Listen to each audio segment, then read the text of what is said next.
Imagine un pays avec plus de 17 000 îles, des plages paradisiaques comme ici, des volcans majestueux et une population incroyablement accueillante. Oui, tu as deviné, je parle de l'Indonésie. Pour beaucoup, ce pays rime avec Bali, mais la réalité c'est que l'Indonésie est beaucoup plus vaste et beaucoup plus riche que ça. Et surtout des spots idéaux pour les digital nomades. Hébergement à partir de 10 € la nuit, repas entre 2 et 5 €, connexion internet qui s'améliore chaque année et une qualité de vie qui donne envie d'y rester. Mais voilà, avant de siroter une noix de coco en travaillant face à l'océan, il y a des passages obligés, les formalités d'entrée notamment. Dans cette vidéo, je vais t'expliquer pas à pas toutes les démarches en mode simple et décomplexé pour que tu puisses préparer ton départ sans te prendre la tête. Allez, c'est parti! Premier point crucial, le visa. Peu importe la durée de ton séjour, un visa est obligatoire pour entrer sur le territoire indonésien. Fini l'époque où tu devais débarquer sans rien préparer. Aujourd'hui, la règle est claire, la demande se fait uniquement sur le site officiel evisaimmigrate.com.id. Tu as le site directement ici et également en description. La plateforme peut sembler un peu austère, mais pas de panique. Une fois ton compte créé, tu peux gérer tes demandes de toute la famille depuis cet espace. Donc, première étape, enregistre et crée ton compte et ensuite tu pourras faire la demande de ton visa. Attention toutefois, chaque visa doit être payé séparément. Il n'y a pas de panier groupé. Un détail qui a perturbé plus d'un, quand tu consultes l'onglet My Application, tu risques de croire qu'il n'y a rien. En réalité, c'est juste un bug d'affichage.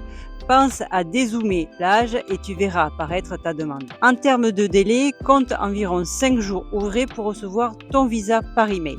Le document sera également disponible directement dans ton espace en ligne. Le plus courant pour les voyageurs et digital nomades débutants, c'est un visa C1 de 60 jours au tarif de environ 64 €. Et la bonne nouvelle, c'est que tu peux le prolonger 2 fois pour la même durée, ce qui fait en réalité 6 mois sur place. Attention, depuis juin 2025, il y a un changement important. Même si tu as commencé ta demande d'extension en ligne, il est désormais obligatoire de se déplacer à l'immigration pour finaliser la procédure. Ça veut dire prévoir du temps dans ton emploi du temps de nomade pour aller à l'immigration.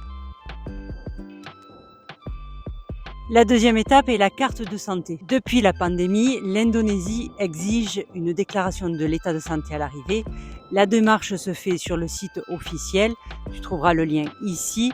Et le principe est simple, tu remplis un formulaire en ligne et tu obtiens un QR code que tu devras présenter à l'aéroport. Dans la réalité, il arrive souvent que le site bloque ou plante au moment d'entrer le CAPTCHA, mais pas de panique, si ça coince, tu peux laisser tomber et à ton arrivée, le personnel de l'aéroport est habitué, il t'aidera directement à générer ce fameux QR code sur place. C'est un peu plus long, mais ça fonctionne et ça t'empêchera pas de rentrer sur le territoire. Le dernier point, c'est la déclaration de douane. Contrairement à ce qu'on peut penser, elle est obligatoire pour tout le monde. Tu dois obligatoirement remplir le formulaire sur le site officiel, donc je te note l'adresse. La bonne nouvelle, c'est que c'est une seule déclaration suffit par famille. Tu indiques simplement les informations principales, puis tu ajoutes les membres de ton foyer. Si tu voyages seul, la démarche est ultra rapide. Si tu voyages en famille, prends un peu plus de temps pour renseigner tout le monde. L'objectif de ce formulaire est surtout de fluidifier ton passage à la douane. Une fois validé, tu recevras un QR code, pareil que le formulaire de santé que tu présentais donc directement au personnel de l'aéroport. Même si tu n'as rien à signaler, ne néglige pas cette étape, elle est indispensable, je me suis fait avoir, c'est pour ça que je te le dis, et tu risques de perdre un peu plus de temps. Voilà pour les 3 formalités indispensables pour entrer sur le territoire. Ensuite, il y a le cas particulier de Bali. Donc Bali est l'île qui fait rêver des milliers de voyageurs et elle est devenue un point de chute préféré des digital nomades. Qui dit popularité dit aussi règles spécifiques.